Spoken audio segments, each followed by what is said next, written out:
जालन्यातील पाणी टंचाईबाबत थेट मुख्यमंत्र्यांच्या जिल्हाधिकाऱ्यांना फोन। रेवलगावच्या बातमीनंतर जिल्हाधिकाऱ्यांना मुख्यमंत्र्यांचा फोन। जालना जिल्हाधिकाऱ्यांनी रेवलगावच्या पाण्याचा प्रश्न लावला मार्गी।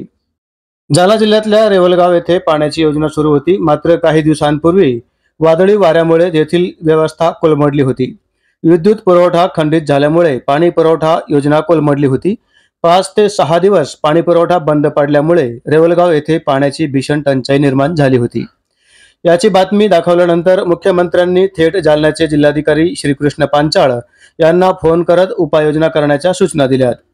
त्यानुसार जिल्हाधिकाऱ्यांनी रेवलगाव येथे पाणी समस्या सोडवली असून जिथे कुठे अशा प्रकारे पाणी पुरवठा योजना विस्कळीत झाली तर तात्काळ पाण्याचे टँकर सुरू करण्यात येत आहेत, अशी माहिती जिल्हाधिकारी श्रीकृष्ण पांचाळ यांनी यावेळी बोलताना दिली। सर, रेवलगावमध्ये भीषण पाणी टंचाई झालेली आहे आणि आपल्याला मुख्यमंत्री यांचा फोन आलेला होता। काय उपाययोजना करण्यात आली आणि मुख्यमंत्र्यांनी काय सांगितलं? रेवलगाव येथे पाण्याची योजना होती, परंतु तिथे मागे काही दिवसापूर्वी वादळी वाऱ्यामुळे तिथली व्यवस्थेमध्ये प्रॉब्लेम आला होता। त्याच पद्धतीनं इलेक्ट्रिसिटी सप्लायमध्ये तिथे इश्यू आला होता।